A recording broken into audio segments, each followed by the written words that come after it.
Tapi apakah ini pimpinan Polri-nya budek ataukah dia nggak Dari sensitif? sosok Peggy ya yang ditangkap, itu sebenarnya bukan orang yang tepat untuk ditangkap pada saat itu, dijadikan DPO. Balik lagi dia sama kayak Jessica, Pak. Kalau pendapat saya ya. Oke. Kenapa kayak Jessica? Dia udah ditangkap dulu.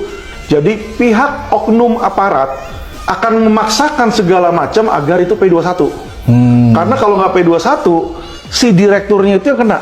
Sama kayak sekarang di kasus yang saya tanganin yang katanya triliunan. Iya. Itu direkturnya yang jenderal berbintang itu, Pak, ke Kejagung, Pak. Ketemuin dir Jampidum di sana, memaksa untuk supaya P21, padahal dibilang, "Ini saksi aja kamu belum periksa, gimana mau P21?" Ya, jadi maksud saya adalah, Pak, di sini ya, kita melihat, kita sebagai lawyer kita tahu lah, karena kejaksaan juga kan di sana ada teman-teman kita. Ya. Kita nggak mungkin jadi lawyer kalau kita nggak kenal siapa-siapa, Pak. Betul. Di polisi pun ada teman-teman kita, ya, yang dimana polisi baik, ada yang polisi yang nggak benar di situ. Bukan semuanya jelek, Pak. Ya. Nah, jadi saya udah mendapatkan info seperti itu kan, saya melihat bagaimana kiprahnya mereka. Nah, ini kan yang seharusnya menjadi perhatian polisi, Pak. Nggak bisa dia diemin aja. Itu loh maksud saya. Sampai presiden udah ngomong, ini tolong dibenahi. Padahal presiden ini selama ini nggak pernah intervensi urusan hukum.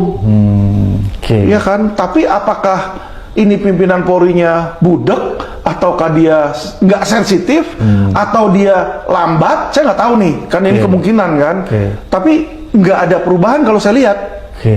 Harusnya kan yang kayak begitu kan periksa, ambil tarik ke Mabes di situ kan, periksa dong yang senior-senior. Kalau udah tahu di bawahnya ini ada incompetence, tarik. Saya sering komplain ke polisi, bukan mau jelekin mereka sebenarnya. Justru kita sayang ya.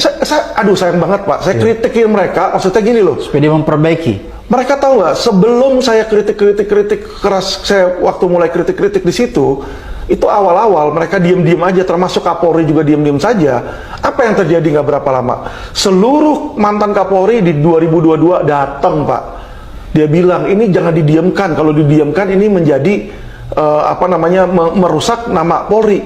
Mereka aja bilang seperti itu yang mantan Polri. Saya sebagai masyarakat saya udah kasih tahu. Maksudnya apa? Kamu beresin. Bukan saya yang mau beresin loh. Saya kasih tahu biar dia beresin. Dia bersihkan. Jadi nama polisi itu bagus. Itu kemauan saya cuma di situ. Ya, koreksi untuk memperbaiki ya. Koreksi ke mereka. Tapi sekarang ini yang ada, setiap saya koreksi, sekarang mereka sudah mulai tumpul, Pak, kupingnya. Kita lihat deh. Sudah banyak sekarang orang-orang teriak tentang polisi, dan saya dengar sendiri dari jenderal-jenderal bintang 2, bintang 3 bilang, sekarang kalau ada media kayak begitu, udah cuekin aja. Dan apa yang dia lakukan, mereka counter berita baik. Atau kalau nggak, mereka take down berita-berita yang buruk.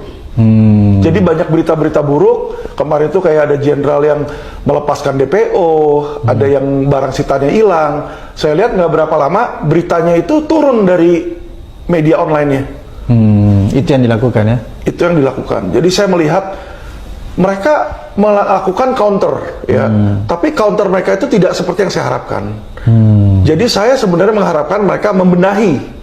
Tapi ini mereka nggak membenahi, mereka cuma memotong jalur komunikasi tersebut agar masyarakat nggak banyak yang dengar, nggak protes, ditutup-tutupi, Pak. Nah, menurut saya itu sesuatu yang nggak sehat, karena berarti sama aja kotorannya nggak dibenarin. Jadi kalau menurut pengamatan Bung Alvin, apa yang terjadi di kasus Vin itu seperti demikian lah kira-kira? Loh iya dong. Sekarang produsernya aja disomasi, diancam mau lapor polisi, akhirnya dia take down. Ya kan, karena video itu kan dianggap oknum tertentu, oknum aparat penegak hukum sebagai alat propaganda. Jadi di take down sekarang? Di take down. Filmnya di take down. Terus ada lihat deh, ada polisi-polisi ya, yang mana adalah teman saya sendiri juga gitu kan, telepon saya, Pak Alvin mau nggak bertemu dengan polisi? Maksudnya gimana? Saya bilang, sekarang polisi lagi diserang kasus Vina, ayo kita belain polisi. Saya bilang, loh bentar, polisinya keadaannya bener atau salah? Jadi dia bilang secara membabi buta, ayo kita jadi pembelanya, kayak yang bicara lah, humasnya lah gitu, humas secara tanda kutip ya kan, sebagai lawyer ya, padahal nggak dapat surat kuasa. Saya tanya dia, abang dapat surat kuasa nggak? Enggak. Terus kenapa bicara? Ya sekalian ini TV-TV pada mengundang. Nah, saya pernah bilang bahwa keadilan itu di Indonesia sekarang ini hanya bisa didapatkan orang yang memiliki 3 hal ini. Apa itu? 1, memiliki duit. Ya kalau nggak punya duit, jangan susah harap untuk dapetin keadilan. Jangan dulu. Berarti kalau di Indonesia kita nggak punya duit, jangan berharap ada keadilan ya? Betul. Yang kedua? Kedua, dia harus punya kekuasaan, Pak. Power ya? Power. Jadi kalau dia punya kekuasaan, misalnya dia jaksa agung, dia jenderal polisi kayak Sambo kan, dia yang bunuh, besok dia bilang istrinya dia yang diperkosa orang. Ya kan? Tapi itu contoh ya, itu ya, contoh. yang diciduk kan Joshua dan lain-lain kan, bukan istrinya yang diperiksa gitu loh. Nah, jadi kekuasaan itu penting. Kalau dia punya kekuasaan, dia bisa ngatur dan dia bisa merekayasa di situ.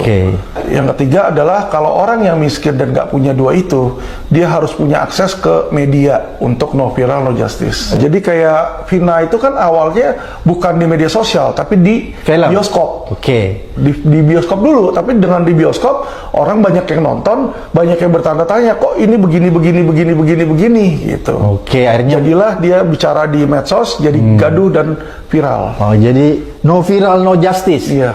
Jadi kalau di Indonesia kalau kasusnya tidak viral, jangan pernah berharap ada keadilan ya. Betul, Pak. Nggak bisa dapat, Pak. Susah. Bung Alvin menonton film itu? Enggak sih. Enggak.